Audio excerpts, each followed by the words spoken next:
So the other day, I came across the parable of the mustard seed, and I have to say it brought back a lot of memories for me because when I was in high school, I belonged to a youth group that was called the Mustard Seeds, and I'll read the parable shortly.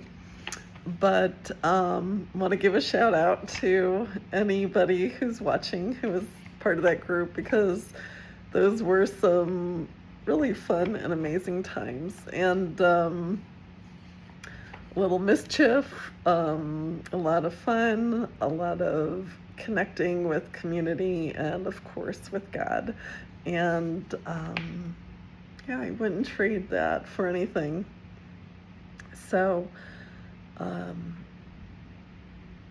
thinking about some of the things that we did as part of the youth group, um, we used to have retreats, and during those retreats, we would stay throughout the weekend in the church hall, and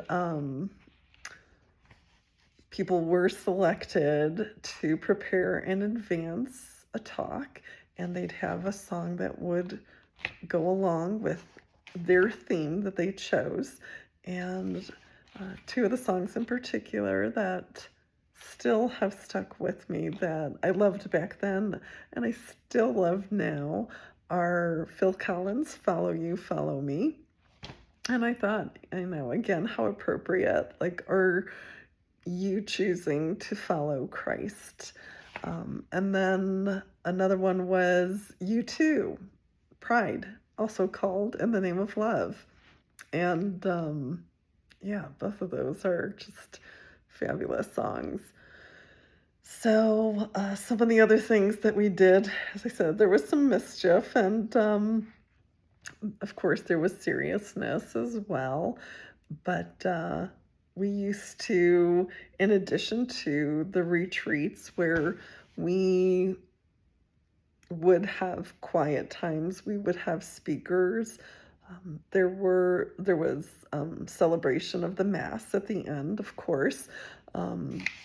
Just yeah, great things for kids, like teenagers, to be able to do. So I hope that there are more churches out there, more organizations out there that are doing these types of things because, again, it did bring me closer to God at that point in my life, which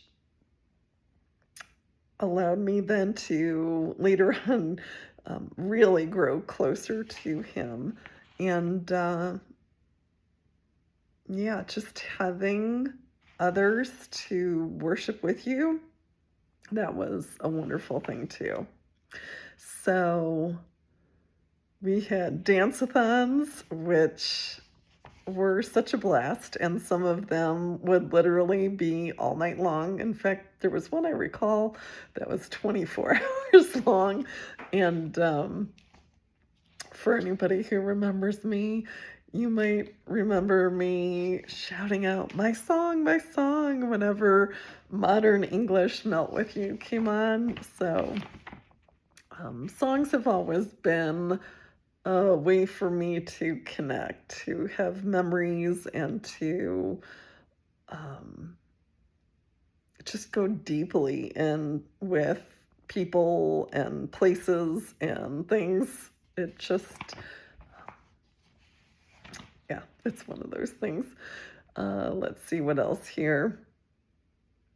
So, anyways, we are in the period of the Great Awakening, and love and authenticity are going to be the things that rule, and it's going to be the frequency, excuse me, that we're going to be vibing on, I guess would be a way to say it.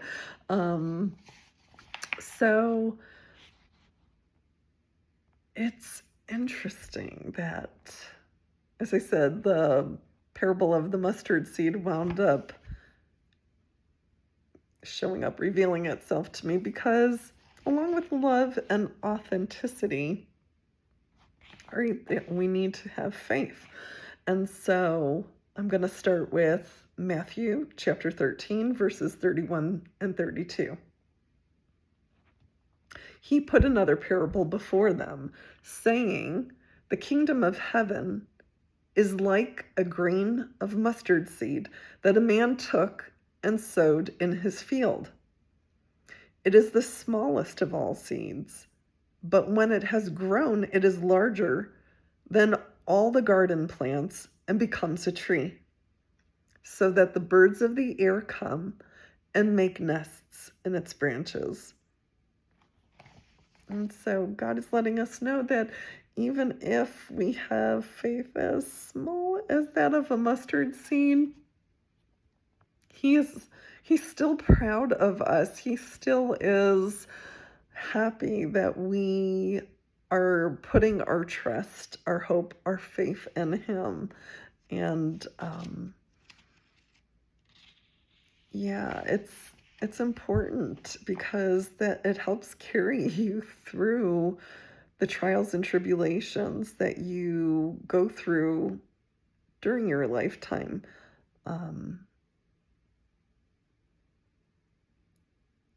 Sometimes faith will wax and wane, just like most things. It doesn't stay consistent throughout your life.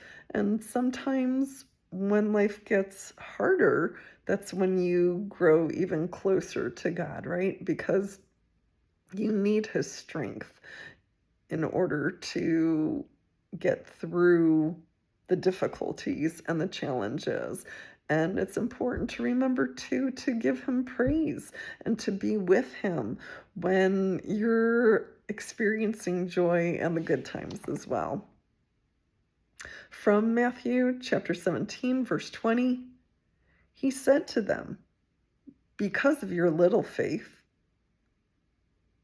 for truly I say to you, if you have faith like a grain of mustard seed, you will say to this mountain, 'Move from here to there,' and it will move, and nothing will be impossible for you."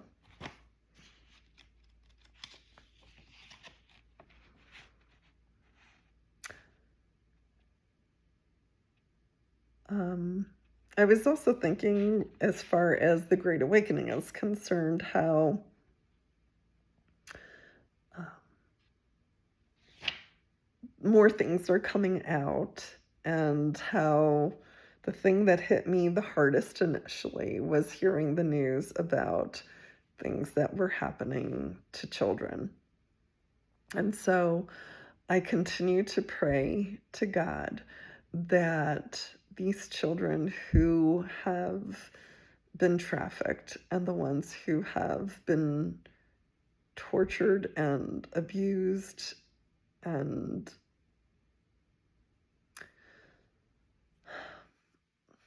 I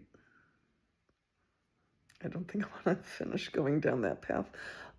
That he saves them. And I know he is. I know that it is happening. And he is a good God. He loves his children, especially actual children. He calls us adults children too. But the innocence and the naivety and the pure open heart that children have. So I believe that the world is going to be a better place, and that some of the evil that has been going on is being stopped. And I'm grateful for that. And I will continue to pray for that. From Hebrews chapter 11, verse 6. "And without faith it is impossible to please him. For whoever would draw near to God must believe that he exists and that he rewards those who seek him." So again, having the faith of even a mustard seed, God knows your heart. We sometimes judge each other by appearances, but God knows our heart. And if you seek Him and you seek the truth, He will wind up rewarding you.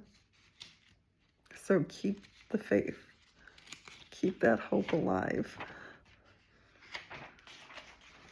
And the final scripture for today comes from Psalm 23, verses 1 through 6. The Lord is my shepherd, I shall not want. He makes me lie down in green pastures. He leads me beside still waters. He restores my soul.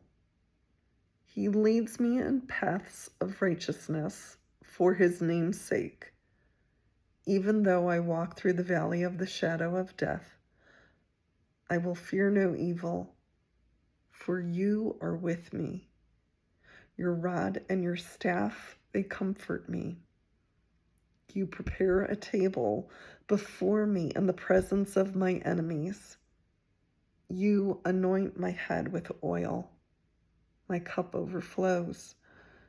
Surely your goodness and love will follow me all the days of my life, and I will dwell in the house of the Lord forever.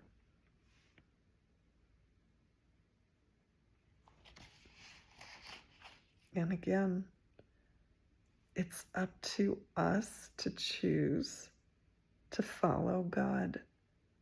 And we can have so much comfort and strength provided for us by Him.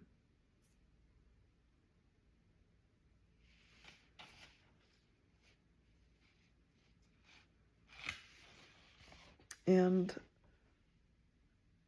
in addition, isn't it a good thing to make some sacrifices now so that you can be with Him forever?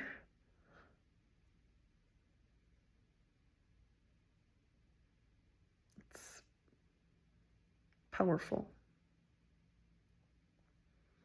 There are so many things in this world that can lead us down the wrong path, and we need to make the choices, the right choices.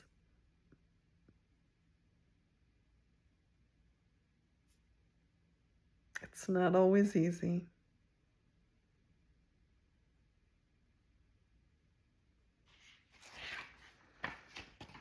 So, if we did a faith checkup today, is your faith at least as big as a mustard seed? I hope so. And I hope you let it grow and grow until it gets as big as a tree, and that you share that with others. Okay. Take care, because we got this.